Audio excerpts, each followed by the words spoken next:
Thank you, Brother Larry, and good morning, everyone. Good morning. It's, as we said yesterday, a pleasure to be here and to be able to have fellowship with all of you here this week. I want to start off by saying this is some new material for me, so that's by way of begging your forgiveness if there's a few errors here and there or points that you can help me with. I've only actually given this once before. It was in Prince George just back in May.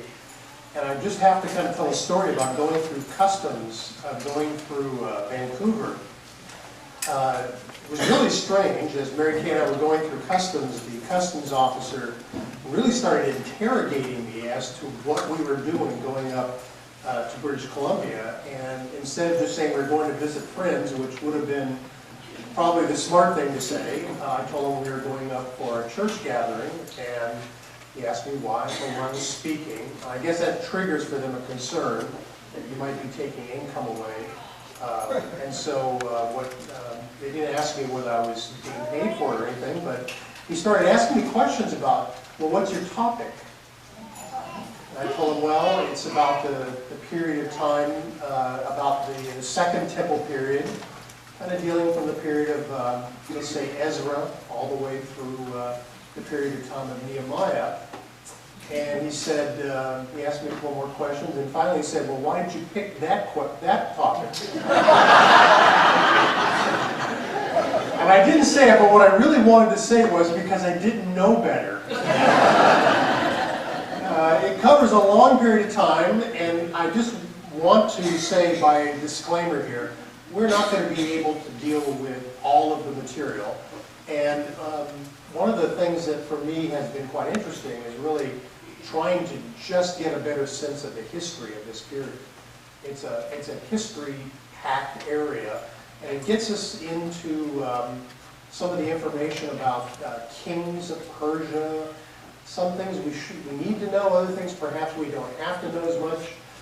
So what I hope is we'll touch on some of those things, but primarily what this study is about is hopefully exhortational, but mostly for us to take a look at our ecclesias today.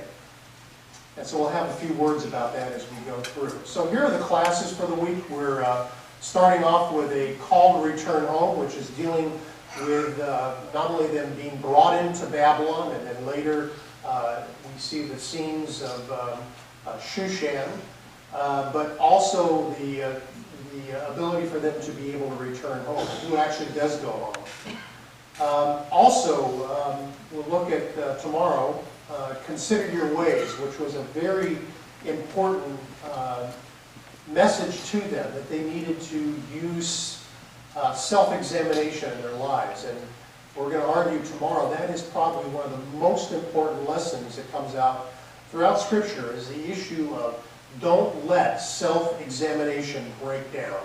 When that happens, it is the root of all evil, for not only for ourselves personally, but in our ecclesias. We'll then look at this wonderful section that we read about both in Haggai and also in Zechariah that talks about the day of small things. We hope to be able to connect that to the way that perhaps we should look at our ecclesias in modern times. We'll look at Nehemiah talking about rising up and building. We'll then move on to look at the period of Malachi, where we look at the priesthood. And finally, we'll try to bring that back together and say, okay, so we live in the day of small things, not the day of great things, not the things that we look forward to in the kingdom age. What is it like for us now? What are some of the lessons for us living in this age today? So that's hopefully what we'll be going through this week. Just 2 weeks ago, I was in Europe, and I had the, I don't know if it's the word opportunity, but I had the experience of going to Auschwitz and to Birkenau, which is actually that picture. And if you've not been there, these are places when you go to, you never really haven't seen anything quite like it. I'll spare you the details. If you've been there, you know that there's nothing quite like the inhumanity and terror of these places. But I thought it was really interesting that there's a sign when you first walk in from George Santayana, which says those who cannot remember the past are condemned to repeat it. And that's why they've spent so much time and money to keep restored this particular site. By the way, I find it's, you know, Americans are everywhere. You go to this site that is one of the most infamous places in the world, and you're getting your mind prepared to go into this place. And as you're about to go in there, you pull into the driveway, and over here is KFC, and there's McDonald's on the other side. It's just, you can't get away from this stuff. But the point here that I found to be not only important for this visit, but also important for us in the truth, is to be able to look back at these examples, as we're going to see in this Second Temple period, and be able to try to look at what happened, what did they learn, what did they do right, and what did they not do right, and be able to say, well, what can we learn from that today in order for us to have our ecclesias remain strong in the last days before the Lord's return. Now, when we read verses like this, and we could have a whole bunch of verses like this, such as this one in Luke 21 in the Olivet prophecy, where the Lord is talking about the big challenges of what I think is question 3 that is asked by the apostles, which is dealing with the things of the very last times. And his comment is this: be careful, or your hearts will be weighed down with carousing, drunkenness, and the anxieties of life, and that day will close on you suddenly like a trap. For it will come on all those who live on the face of the whole earth. Be always on the watch, and pray that you may be able to escape all that is about to happen, and that you may be able to stand before the Son of Man. And you add things like this, 2 Peter chapter 3, where he says, knowing this first, that there shall come in the last days scoffers, walking after their own lust, and saying, where is the promise of his coming? For since the fathers fell asleep, all things continue as they were from the beginning of creation. So we're aware of the prophecies about our day. And the real question in my mind is, we can look at this in a fatalistic way. We can wave the white flag, and perhaps we might even look at things like, you know, the overwhelming affluence that we see across Christadelphia, particularly in North America. We could look at things like apathy, and we could look at them in terms of, well, this is what was prophesied was going to happen. We can have a fatalistic kind of a view about this. And frankly, brothers and sisters, I hear this kind of thought being expressed when we see in our ecclesias things that we would never have accepted, that we would never have soundly exhorted about and warned each other about. But we perhaps think of it in terms of, well, this is what was prophesied in the last days, and we just kind of move along. I like to suggest, I think that's just a really wrong way for us to be thinking. So, why the study of the Second Temple? That's what the customs officer asked me. First of all, there's a lot of similarities between what they were going through and what we're going through right now. What they were waiting for was the Messiah. Now, we're waiting for his return and for the great establishment of his kingdom, but they too had the promise of the Messiah, and they were struggling in ecclesial life, really struggling. There were those who had been taken into captivity into Babylon, and you know, it was actually a lot better in Babylon for them. I mean, from a material standpoint. They had been under really very turbulent times in the land before captivity, and they had become pretty comfortable. And when the opportunity to come back actually is given, many of them decide not to come back because they were in comfort in Babylon.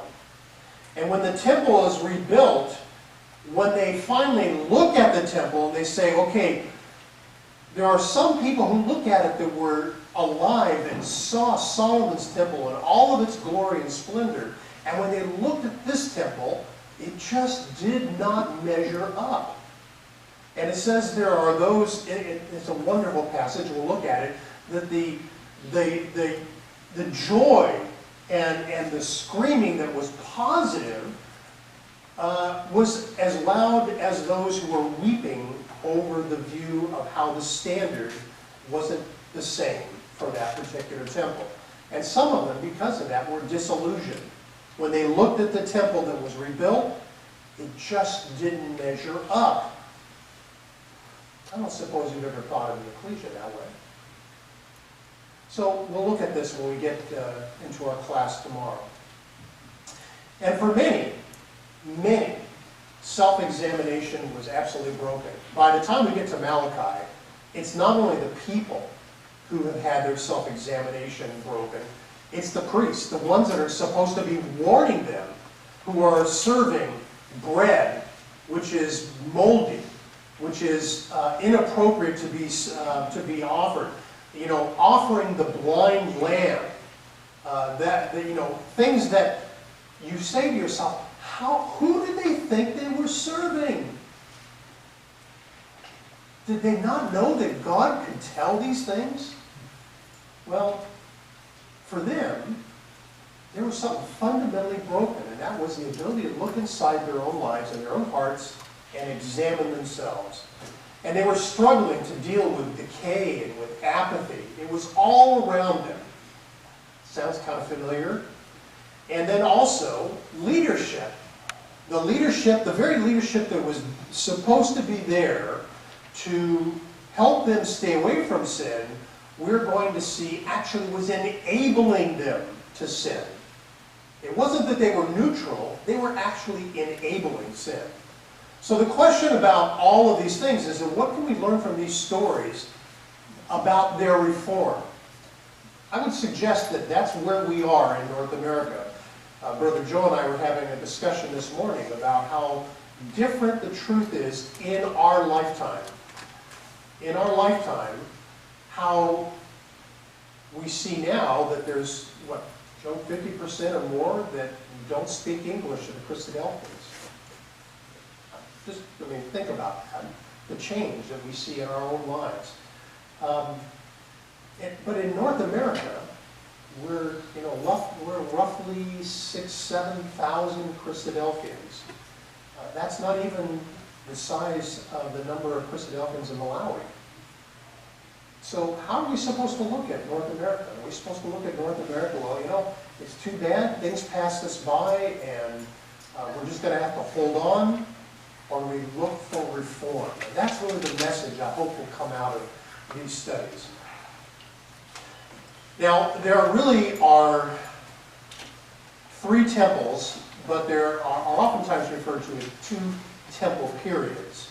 And that's largely because we certainly, I think even our youngsters would know that there was Solomon's temple. They might not know about Zerubbabel's temple, but there is certainly the period of time where in about 516 BC, and again, anytime you hear these dates, there's always 5 different sources you can find with different dates. But roughly around 516 BC, and that lasted until Herod began his work on that same spot by taking what was a dilapidated temple and rebuilding it, into beginning that process, which actually was finished just a little bit before 70 AD, and then as soon as it was finished, it actually was to be destroyed soon thereafter. So there are these 3 temples and 2 temple periods that you could put together. Now, this is very busy, and in the back I'm sure it's going to be difficult to be able to see it. But it's important for us just to kind of get our timing on things. So if we were to look at the establishment of the tabernacle, that would go back to about, let's say, 1250 BC. Solomon's temple would have been roughly about 968 BC. Remember, David lives about 1,000 years before the time of Christ. Solomon's temple about 968. And then we get to the destruction of that temple. Now that's a fairly agreed on date, which is about 586, 587 BC. And then finally, Zerubbabel's reconstruction of the temple was completed about 515. And then we have to skip all the way to 19 BC before we get to the time where Zerubbabel's temple has been dismantled and replaced by the work of Herod. So those are the periods that we're going to be looking at as we go through. And really, the period we're going to be looking at is what I just darkened here. I'm going to go back so I can read it. This will be the period of time which will be following the period right in our Bibles with Chronicles, 2 Chronicles, as we're going to be moving into Ezra and these periods. One of the real interesting pieces, of course, about the way our Bibles are constructed is how off geographically this section is. That we see places like Ezra and Nehemiah, which were really, Nehemiah would have been somebody who had been contemporary with a person like Malachi, which is at the very end of our Old Testament Bibles. But the period of time that we'll be looking at is right here. So another way of thinking of this is really to think of some of the writings that deal with specific issues. In this period of time, you have 2 Chronicles, you have Jeremiah, Daniel, and Ezekiel, all of which are dealing with prophecies about the return to Jerusalem out of captivity and the rebuilding of Jerusalem. You then have the work itself being spoken about, and that's in Ezra and Nehemiah. And then you have 3 prophets, Haggai, Zechariah, and Malachi, all of which are exhortations to the people about their, not only the work and completing the work, but about them being spiritually right with God, which was really the most important thing. So that might be another way to look at this period. Brother Ashton, in his book, The Exile's Return, which is a very good book, I highly recommend it, talks about it this way. He says there's 70 years where they were serving Babylon. And if you go back even before that, back to the time of the Assyrians, Sennacherib goes into the northern 10 tribes and takes 200,000 captives into Assyria, and of course brings Assyrians down into the land. And there's a long period of time, until 598, when Nebuchadnezzar then comes into Judah, carries away Jehoiachin and 10,000 captives, and takes the temple treasures with him. And then we have the 70 years of desolation of the temple, starting with the burning of the temple, Cyrus making his decree around 536, allowing them to go back, the work getting started, the temple foundation being laid. Then we have a big delay that occurs. And finally, under Darius, we see the work resuming, and finally the temple work being finished. And then the remaining work, we read about accounts such as the book of Esther. We read about Ezra returning back to the land, Nehemiah returning back to the land, and then being recalled by Artaxerxes, and finally Nehemiah going back again and returning to Jerusalem. So if this helps you, it's kind of an overview, the context of the period of time that we're going to be talking about. Now, in order for us to understand a little bit about the period of time we're going to be talking about, we have to understand where Israel came from. The state of Israel had been so bad that God had to take drastic action to be able to save his people. They would have been lost by assimilation. And what we see in Isaiah's first 6 chapters, as he describes over and over the different parts of what we read about Israel, you hear themes that keep coming up over and over again. The first one was this idea of fleshly pride, that we can do what we want, that we can go after the things that we want to be involved with. And we'll look at a verse here in a moment, which I think just really fits that kind of mentality. But there's also this constant view of how they had lost the ability to look at their own behavior. They just couldn't see it anymore. And then also inadequate spiritual leadership. These were really some of the things that Isaiah was dealing with during this period of time. Now, we will not take time to go through all this, but this is a real condemnation of all the commandments that are stipulated on the left-hand side of this chart. Not only the 10 commandments, but all the other things that they were told in Scripture that they were commanded not to do. What we read about in Ezekiel, Isaiah, Jeremiah, what we read about is the chronicling of how they systematically went about violating all of these commandments. Not a few of them, every one of them. And that's how lost they had become. Now this is the verse, I think, that really kind of captures how bad they were. And the word here, laden, is just a great word to describe how sinful this people were. In Isaiah chapter 1, verse 4, "Ah, sinful nation, a people laden with iniquity, a seed of evildoers, children of their corrupters. They have forsaken the Lord. They have provoked the Holy One of Israel unto anger. They are gone away backward."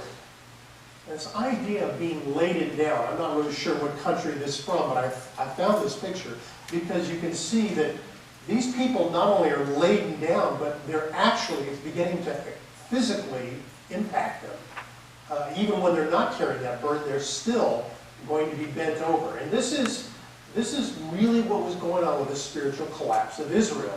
They were a people who were just burdened with sin.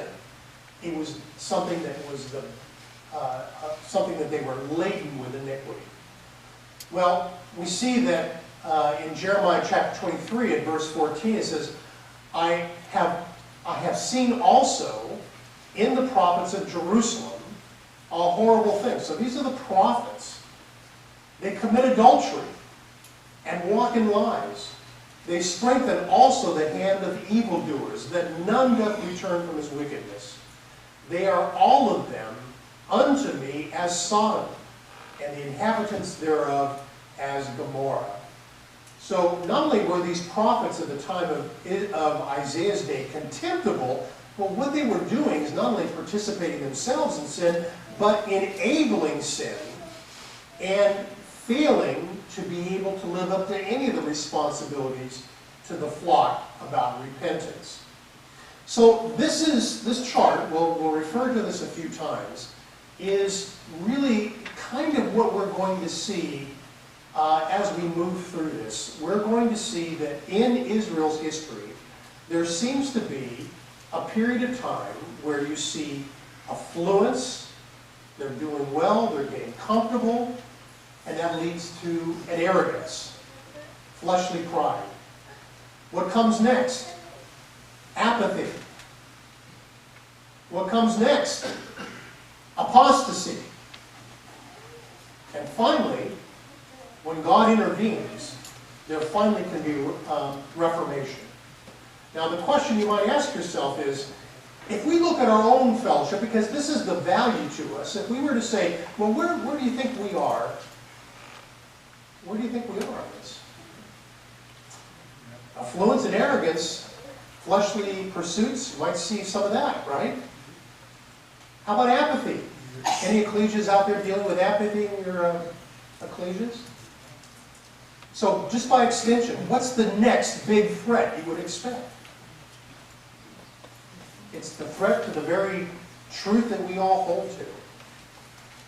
So this is something we'll deal with a little bit later, but this is what we see occurring with Israel. And in the prophecy of Isaiah, it was something that really kind of labeled what was going on with Israel throughout their demise. And of course, this is something that was prophesied all the way back into Deuteronomy, in Deuteronomy chapter 28.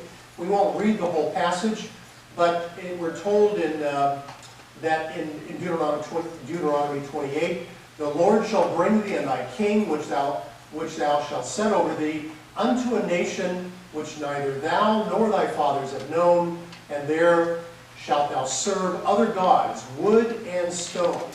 The Lord shall bring a nation against thee from far, from the end of the earth, as swift as the eagle flieth, a nation whose tongue thou shalt not understand. And he shall besiege thee in all thy gates, until thy high and fenced walls come down, wherein thou trustest throughout all thy land. And he will besiege thee. And so this was something that was identifying for them, that this is what they could expect because of these conditions. So what we really like to pick up with now is this idea about captivity in Babylon. What a remarkable place Babylon must have been, at least for a tourist, right?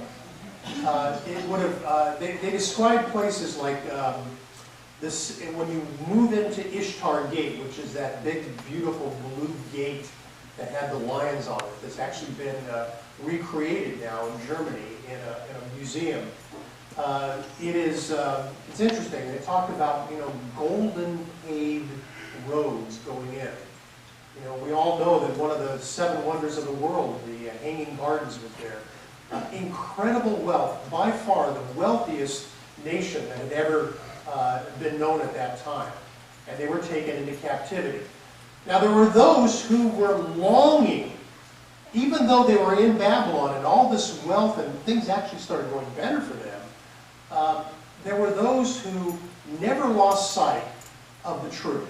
And we read about this in Psalm 137, where it talks about, by the rivers of Babylon, there we sat down, yea, we wept when we remembered Zion.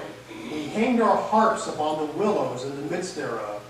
For there they that carried us away captive required of us of a song, and they that wasted us required of us of mirth, saying, sing us one of the songs of Zion.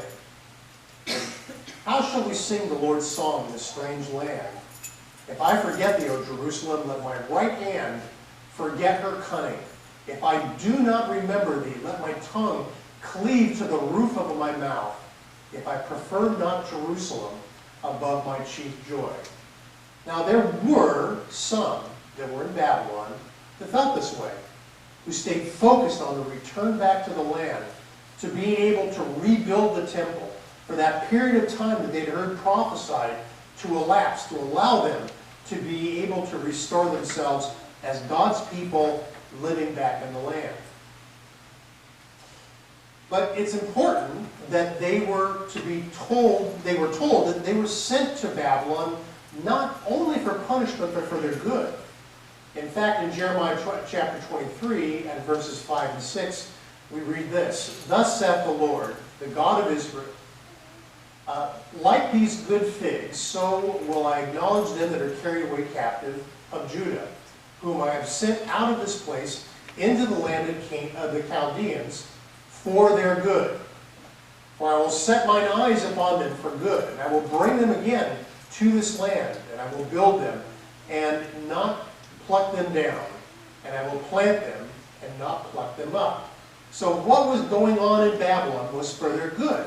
Now, so you might ask yourself, well, why would that be good for them to go to Babylon? Well, first of all, as it started out in Babylon, historically we're told that they were initially secluded in separate camps and ghettos, which is kind of common to the experience of much of Israel's history. They were secluded. And when they got to Babylon, what they undoubtedly would have been seeing is a level of godlessness and idolatry that would have probably repulsed many of them. And they were forced to come face to face with the consequences of their sin. You know, sin can continue along until sometimes you finally run into the consequence for your sin.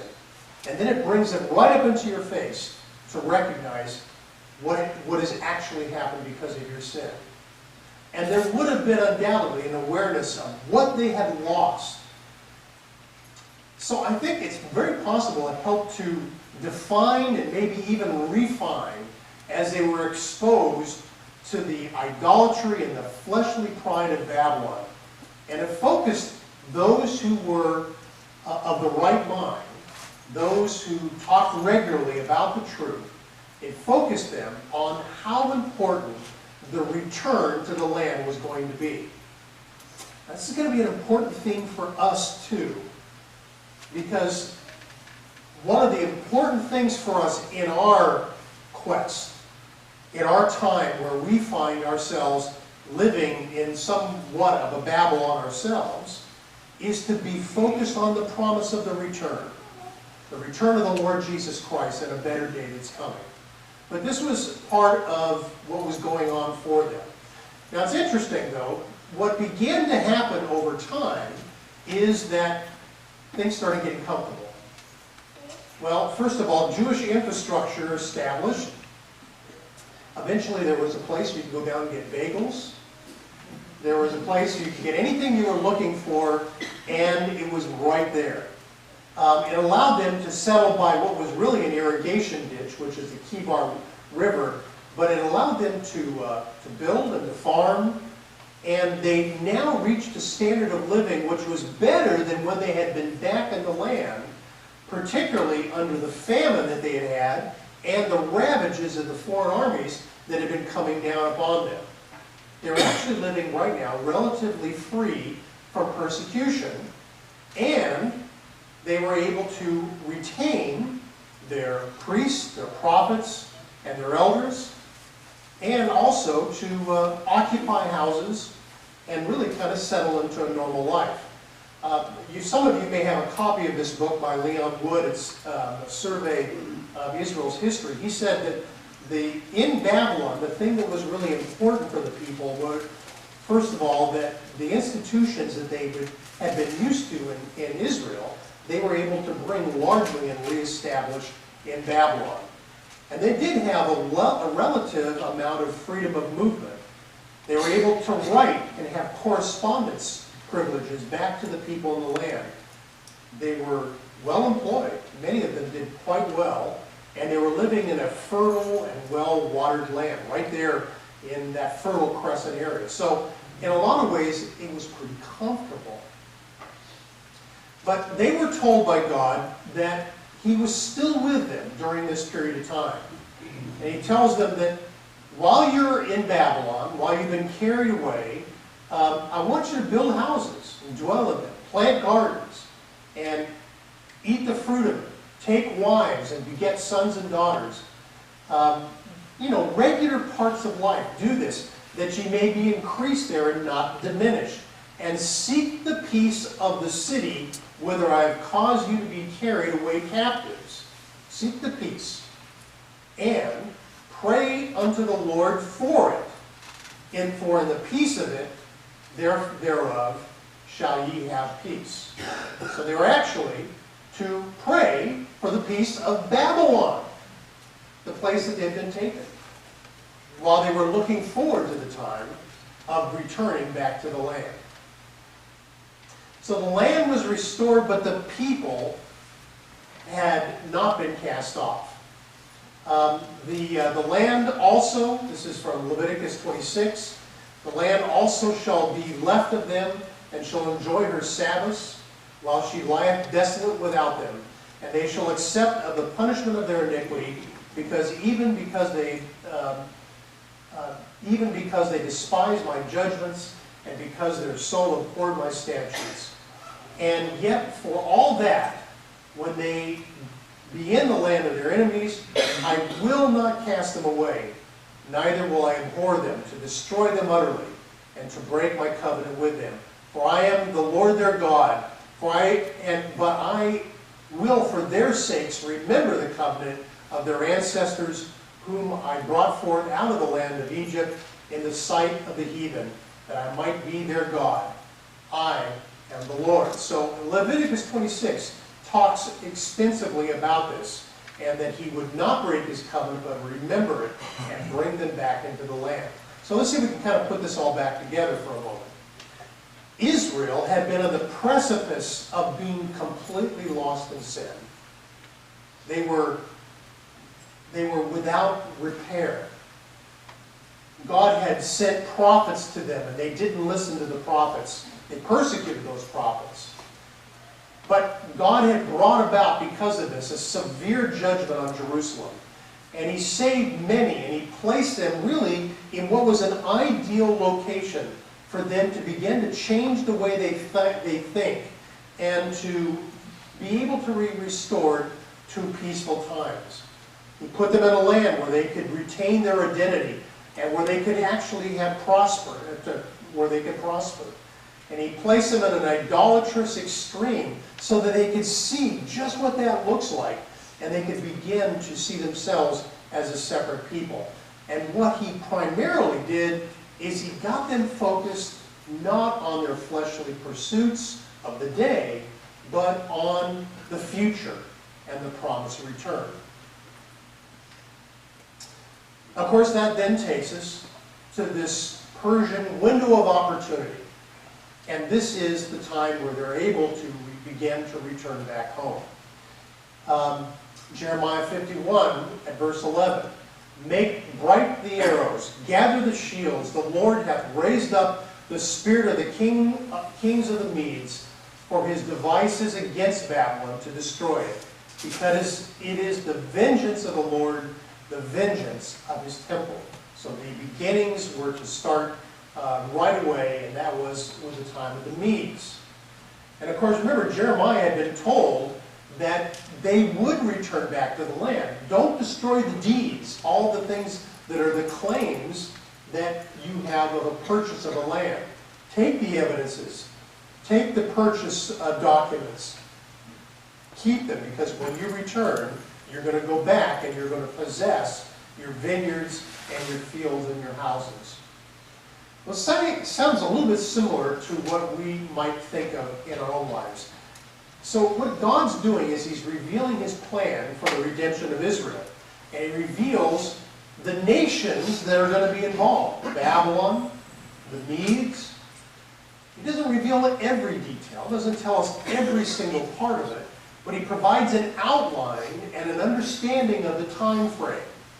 And he asks fundamentally for Israel to believe in his power and his ability to bring about his plan. And if they do this, they will be able to watch the plan unfold and then to take comfort in the return to the land. But they needed to be watchful, be looking for the signs, and be ready. And don't be entangled in the city of Babylon. Now, there's just a lot of things here that sound really familiar. It sounds a lot like the day and the age that we live in. Being watchful, looking for the signs. We don't have every detail, but we have the names of the nations, don't we? We have the plan, and we can see it unfold. And what the message for us is, don't be entangled in the Babylon of our lives.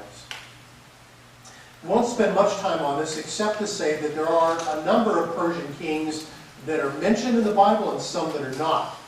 A couple of things. First of all, we're going to be looking at Cyrus in a moment. We're going to read about his proclamation, which is very important. Then we hear about Ahasuerus, which is mentioned in Ezra chapter 4, verse 6. This person right here, who's called Artaxerxes, is a very interesting person in this unfolding of this history of time. And look how long he rules. About a half year. And it just happens to coincide whenever the people of the land go to the Persian king to get the buildings stopped. It's a very interesting period of time. Then followed by Darius, and as you can see, goes on through a period of time. So we're going to come back to these Persian kings, but the one that we want to focus on right now is obviously going to be dealing with Cyrus. In Isaiah 43, we're told, "Thus saith the Lord, your Redeemer, the Holy One of Israel, for your sake I have sent to Babylon and have brought down all their nobles and the Chaldeans whose cry is in the ships. I am the Lord and your Holy One, the Creator of Israel, your King." So he was going to bring down Babylon, and the way he was going to do that, obviously, was by giving the battle over to the Medes. Isaiah 44, "that confirmeth the word of his servant, and performeth the counsel of his messengers, that saith to Jerusalem, Thou shalt be inhabited, and to the cities of Judah ye shall be built, and I will raise up the decayed places thereof, that saith to the deep, Be dry, and I will dry up thy rivers. That saith of Cyrus, He is my shepherd, and shall perform all my pleasure, even saying to Jerusalem, Thou shalt be built, and to thy temple thy foundation shall be laid. So this is a prophecy that's about 150 years before the birth of Cyrus, and his name is actually given to us. And that's what we read in Isaiah 44. Isaiah 45 goes on to say, talk about how this will be given to him, that it will be given to him by God, and then he goes on to say, Not only have I said these things, but I have surnamed thee, though thou hast not known me. I am the Lord, and there is none else. There is no God besides me. So this prophecy about what was going to happen, and the prophecy about the Cyrus who was to come, was certainly done well before Cyrus came onto the scene. But let's make no mistake about Cyrus. He was no God-fearing man. This was not...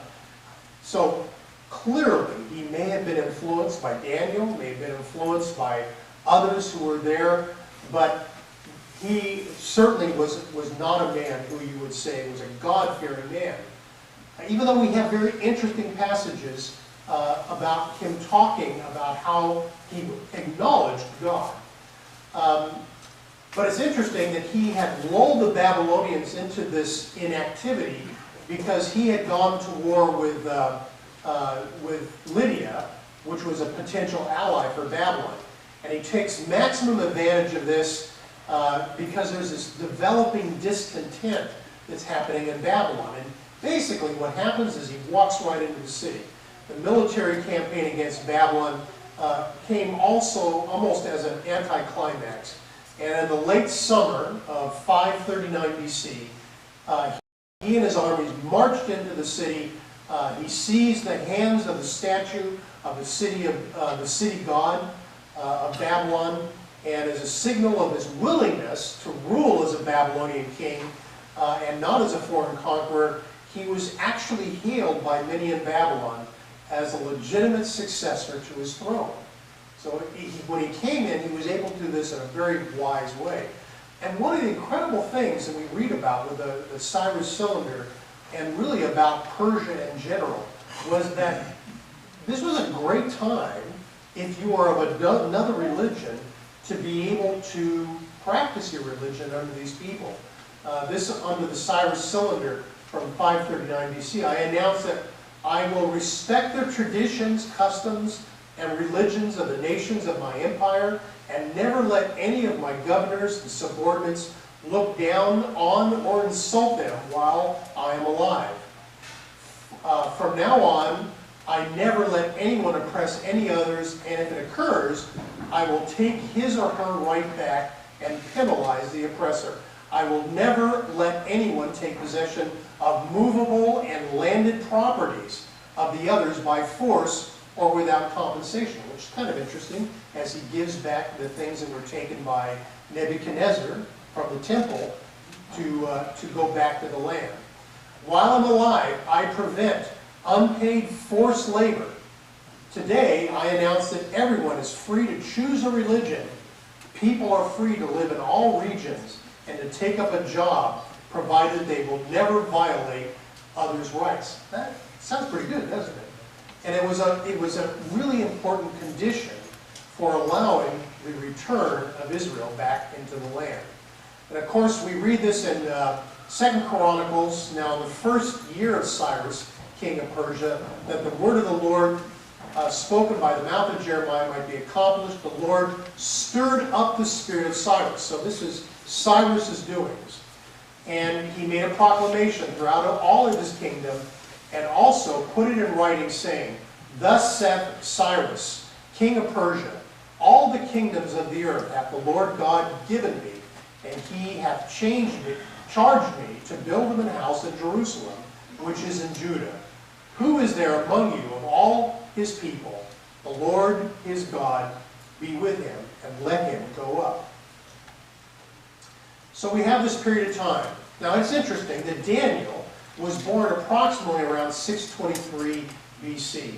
And at the age of 90, he may have actually lived long enough to be able to see the beginning of the return back into the land and the completion of that temple foundation. So the proclamation continues. Now, the first year of Cyrus, king of Persia, that the word of the Lord by the mouth of Jeremiah be fulfilled.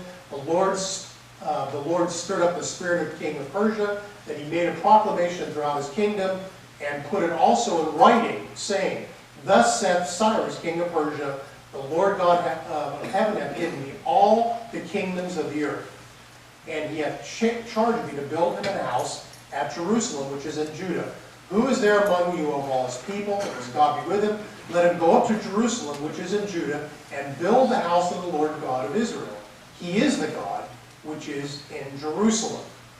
So we see that his spirit was stirred up. This wasn't Cyrus doing this of his own thinking, but rather something that was stirred up. And we see that this is true that in Ezra chapter 1, the chief of the fathers of Judah, Benjamin, and the priests and the Levites, with all them whose spirit God had raised. So they are the ones that go back to the land. So who's in control of this? Who's making this happen? Well, Cyrus is under the control of God, and it's him stirring them up, and also it's the people who return to the land whose spirit God had raised.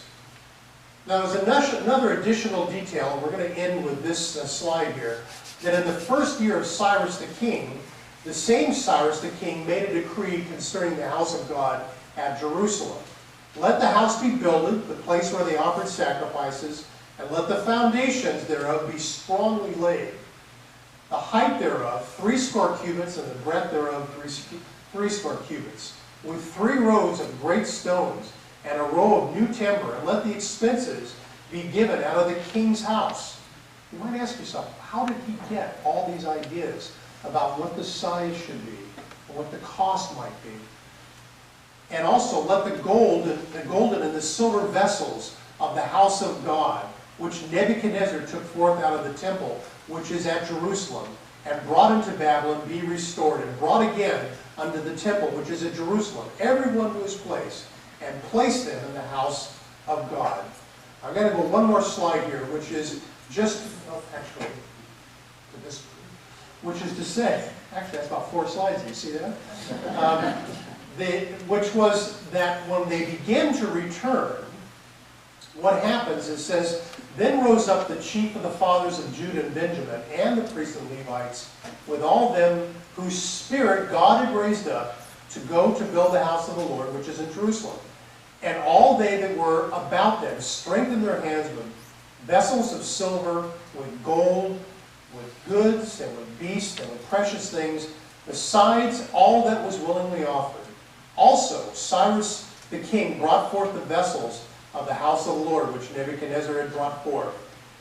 Even those did Cyrus, king of Persia, bring forth by the hand of Mithredath, the treasurer, and numbered unto them Sheshbazzar, the prince of Judah. Now we know that name, but not in that form. That's Zerubbabel, and that's what we're going to pick up tomorrow.